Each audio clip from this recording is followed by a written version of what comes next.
I started filming this video as just a celebration of crossing this milestone, 20,000 subscribers to the channel, which, by the way, is insane. Thank you. It's so unreal. But I realized something. It was way more than that. It's a conversation with my viewers that kind of resulted in 20 years of audio experience just compacted into 20 minutes of storytelling, tips and tricks, plug-in recommendations, philosophies, and like everything in between. So let's get into it. My first question comes from Shapaki. He says, congrats, man. Thank you. What is your workflow for editing drums, Beat Detective, quantized to grid, or slip editing to be more humanized? Stoked for future content. Much love from Cali. Much love back to Cali. Now, a friend of mine, David Alexander, he actually put out a video not long ago that I think, I'm just going to let him say it. Everything in tune, everything in time, or everything sounding good. Choose two, or it probably f***ing sucks. I love that. David, if you're watching, hey, buddy, I will put links to his social media down below. He is a good follow. You should go follow him. Like, trust me. Here's the thing. I'm going to go one step further than that. If a client is specifically requesting that I, quantize their drum, snap it to the grid, I am likely going to give pushback because I think we are approaching a time and a place in history where people are valuing originality way more than perfection.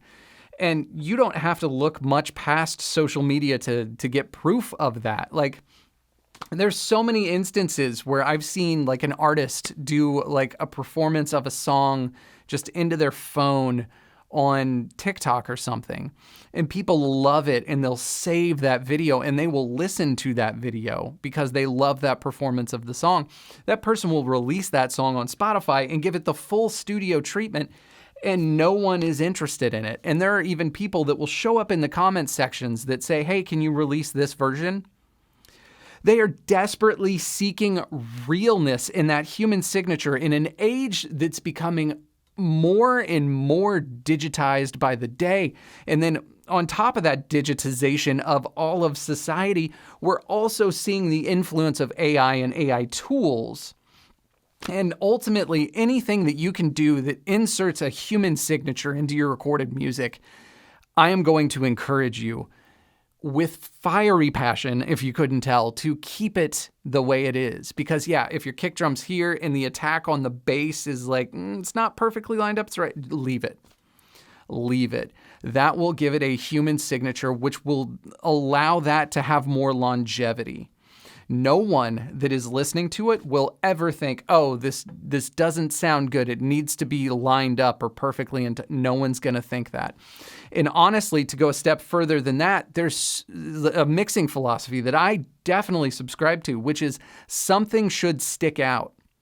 Something should be a little off to your ears in a mix because something needs to grab your attention. When everything is perfectly tuned and perfectly snapped to the grid and lined up, it is boring, and it is going to be an excuse for your ear to tune out. Noah Lamp asks, do you think plugins will someday be able to imitate the sound of analog gear completely accurate in a way that plugins will maybe be better in every case?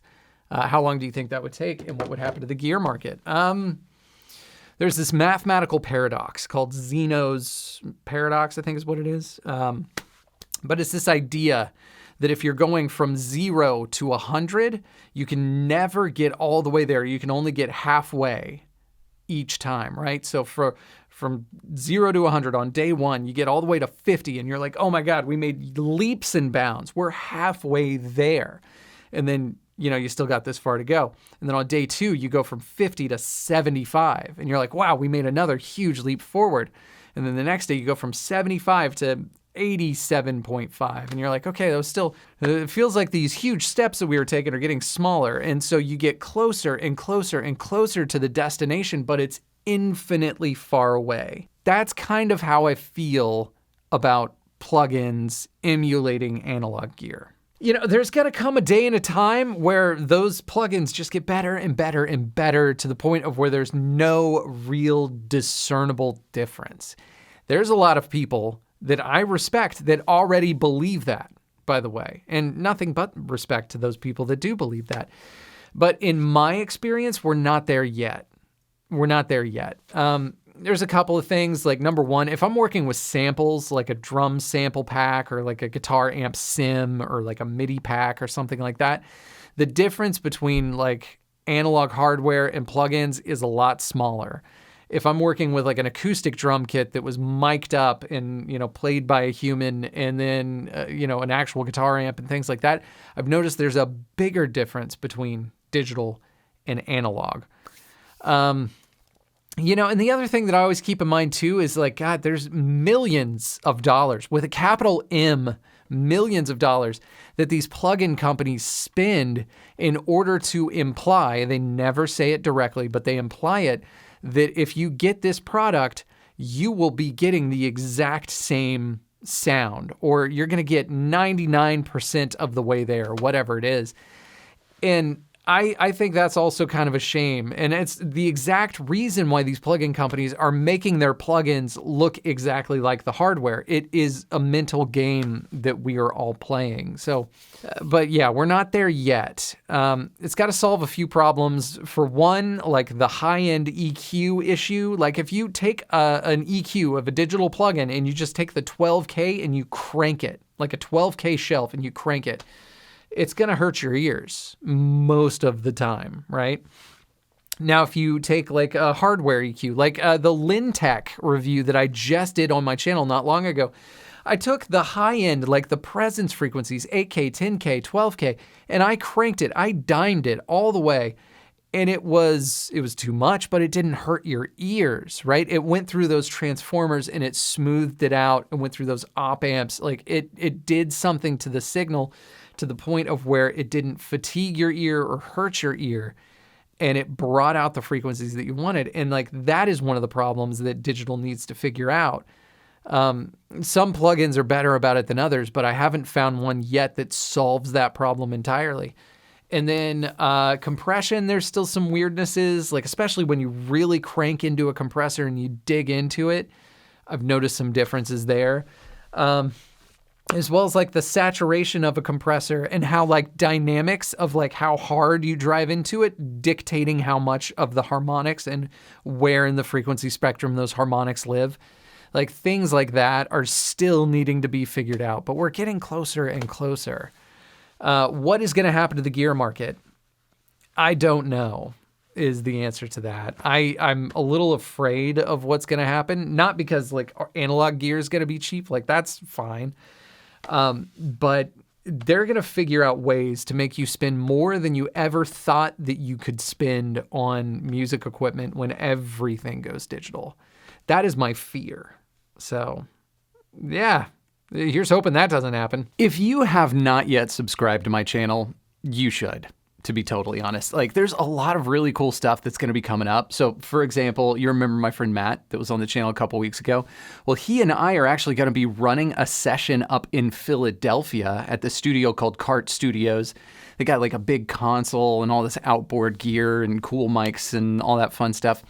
Well, the band we're recording has agreed to let us film everything and do all this behind the scenes stuff. And so we're going to show you not just what microphones sound like and cool gear and all that, but like the decision process of working audio engineers and why we do what we do. Like, I want this channel to be a valuable resource for you, as well as just entertaining. So subscribe so you don't miss that. I've also got like microphones and gear reviews and all sorts of other cool stuff coming up too. So all right, let's get back to it. Oh, Studio USA, who is your favorite educator that you studied under for music production? And could you share with us one example that was taught to you that you will always use? Happily. His name was Brad Cox. He was the Audio 201 instructor at Media Tech Institute in Dallas, Texas, which is also the school that I ended up teaching at years later. Brad is an interesting character. He was the Ren and Stimpy audio engineer, like for the cartoon. So if you can imagine the antics of that classroom, it was a good time. One of the projects that we had, he was like, I'm bringing in musicians. I want you guys to treat them like clients, and you are my assistant engineers for the day. And so we're all, we've learned some of the basics. We understand things, but we weren't, pros by any level. And I was assigned the task of miking up the drum kit because I love miking up a drum kit. And I was at the overheads and I'm like getting those set up. And I was like, oh, hey, Brad, like, do you want these in like XY or ORTF or coincident or what do you want? And he just looked at me and he said, I would like 2 microphones on the drum overheads, please. And walked away. I mean, imagine you're me. Like, oh, we're supposed to treat this like clients. And now I'm here, like, not sure what I should do. And so I ended up with spaced pair was what I went with because looking at the drum kit just seemed like it would work out. And it ended up working fine. But we go into the control room and I was talking to him about that. And I was like, you really freaked me out. And he goes, there's one lesson that you need to learn, which is there's a time that you break out the tape measure and you measure microphones and make sure there's perfect phase cohesion. And then there's times where you've got a client in the room who's antsy and ready to sit down on the drum kit. And sometimes you got to get it as close as you can and then just work with it. And truth be told, at the end of the day, you're going to work with it and you can make it work. And I see that all the time, even in my comments section, like people who take recording seriously that desperately want to be taken seriously. And for so many of them, I just want to say, just 2 microphones on the overheads, please. Like, there's a time for measuring out and using the mathematical equation to figure out if I put a microphone here and a microphone here, I'm going to have phase issues at this frequency and this frequency and this frequency. And then there's also a time to put microphones up and listen. And if it sounds good, it sounds good. All right, would you choose the K87 or K87 by Roswell? Yes. Here's the thing about the Roswell mics. They are meant to complement each other and not necessarily to compete. And so they just have different jobs.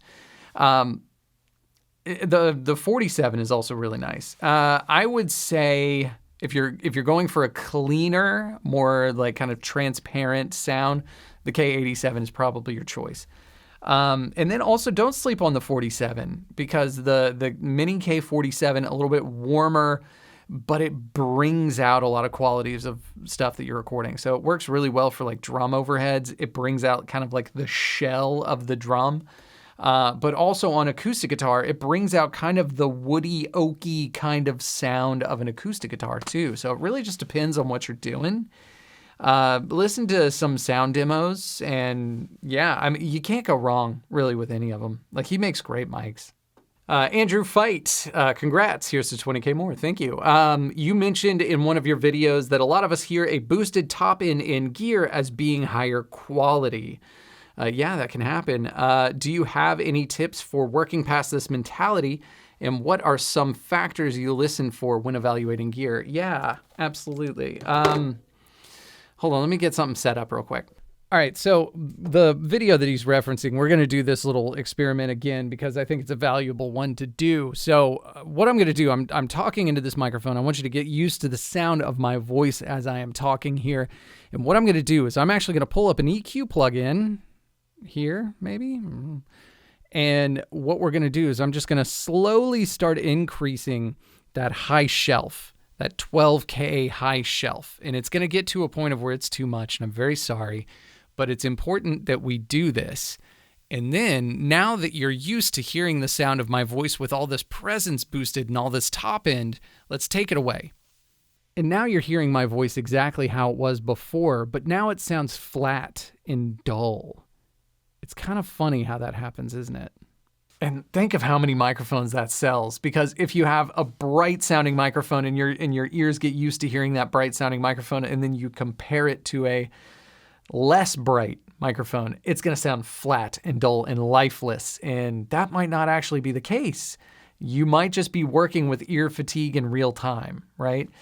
And so what I usually look out for, if it's a vocalist, it's sibilance. If the sibilance is just absolutely nothing's going to save it, that can be problematic. or, I might jingle my keys in front of the microphone too. And if it just turns into a and you cannot tell what's going on, and it's just this wishy-washy distortion tornado, like that usually is a sign that the high end is just not really going to work out. And then, just when you're listening to somebody else talking to a microphone, especially with online reviews, listen for that sibilance. Listen for anything that's making you recoil or just like grit your teeth, because that's a sign that top end is just not going to work. All right, next up, we've got Toby Proctor. What are the essential plugins you'd pick up if you were starting from scratch? Okay, this one's tough. But let's go through it. I'm going to do like kind of one set of plugins for each category, or a couple options for each category, because it's so hard to narrow down. EQ. I'm going to go Pro Q3 is probably my top pick. It's the most versatile, a fantastic plugin, or Pro Q4. I still use Pro Q3. I didn't want to upgrade. Or if you don't want to pay that price, the Ozone EQ is also really good. That one's really solid. I use that one all the time too. And if you want to go more of the analog EQ route, the Pultec style EQ from UAD is really good. Waves also makes a really good one. The Jack Joseph Puig, I think they call it the Puig Tech for like Pultec. That one's also really good. Okay, compressors. This is super tough because I love compressors. It's my favorite outboard effect. I feel like you get so much character from a compressor. It's going to be really hard to narrow it down. So if I had to choose just one compressor for everything, it would be the UAD Distressor plugin. That thing can do it all, just like a distressor can. A distressor can do it all. It can do the optical compressor thing. It can do a faster, like FET compressor type of thing. You can get coloration. You can get saturation. You can get distortion. You can take that thing into crazy town. I love that plugin. It'll do it all. If I can get more than one plugin, please, I would stick with UAD. I love UAD's compressors. The 1176 collection and the LA2A collection are fantastic. I use it all the time. Special shout out to another option, because can't narrow it down at all. The MJUC by Klanghelm. That is a cheap compressor. I bought it originally in I think 2018 or 2019. It's like 30 or 40 bucks. Like, it's almost nothing. And it gives you 3 compressors in one, and it's really colored, really saturated, really vibey. And I use that compressor on just about every session. I love using that compressor and using the drive function. I'll turn that up a good bit, and then I'll run it in parallel. Man, that can really just do some cool stuff. All right, reverbs. Don't sleep on stock plugins. The stock plugin for Pro Tools, the Deverb, not bad. Doesn't work on everything, but when it works, it works. Same thing for the stock reverb in Cubase. Reverence is what they call it. They have a setting called Live Wooden Church on that reverb that is one of my favorites for drums and percussion. So really good options. Waves makes the IR1. That one's dirt cheap. I use that one all the time. The Lexicon from UAD, I also use that one all the time. Also, Sound Toys, they make a plate reverb that I got for free for like signing up for their email list. They had like a promotion like a year or two ago. I use that one all the time. It's the little plate. That one's really good too. All right, delay. H-delay. One of my favorite delay plugins. And then on top of that, just some sort of digital stereo delay. And I'm happy. But H-delay, I use H-delay all the time. They got that warbly kind of function, like bottom left-hand side. And it's like you got like a rate and depth control, and it can make that thing just sound like a worn out VHS tape. I love it so much. All right, so the Recordist asks, hey buddy, what is your single favorite mic/preamp combo of all time and why? Price is no object. Oh man, what a dangerous question. Okay, I've got 2 answers for you. Number 1 is gonna be steeped in practicality, and that's gonna be a Shure KSM32 because it sounds good on everything. You can use it on acoustic guitar, you can use it on electric guitar, drums, vocals. You point it at something, it sounds good. And that is gonna go into an API 512V. I love the sound of an API preamp. They sound great on everything, tons of versatility, and the 512V, not the 512C, has more options with like saturation. You got that output trim, a couple other options you've got there. That thing sounds killer. That'll sound great on everything. So if I only have one mic and preamp to do it all, that's going to do it. But join me in Fantasyland. Now, for microphones, I have 3 microphones that kind of compete for my favorite microphone of all time. And that is the U67. I love that microphone. The C12, again, oh, so good. And a 251. Those are my favorites. I love the tube large diaphragm microphone sound, if you couldn't tell. This one's tough. I'm going to go with C12. I love the top end on a C12, and when it's paired up with the right preamp, oh, it's magical. I'm torn on the preamp between A-Design's Pacifica, which is my like all-time favorite preamp. It does have a lot of versatility to it, which is one of the reasons why I love it. And it does sound good with mics that have a lot of top end, like a C12. So that actually may work out really well. But the other one is just going to be a 1073 because, come on. That also sounds really good with mics that have a lot of top end because it kind of helps to shave off some harshness, and it's got some graininess to like the mids that I always love. Oh, and it's got such good saturation and harmonic content. I'm going to go Neve 1073. And actually, if you'll allow it, what are we talking about? It's Fantasyland. Of course you'll allow it. A Neve 1081 because it's got that extra EQ band. Same exact preamp, but extra EQ band in the 1081. That could be useful. So yeah, I'm locking that one in. All right, so 20,000 of you, actually 20,800 of you, which is fucking crazy, have decided to subscribe to this channel. That literally means the world. I cannot properly put the words together. Thank you.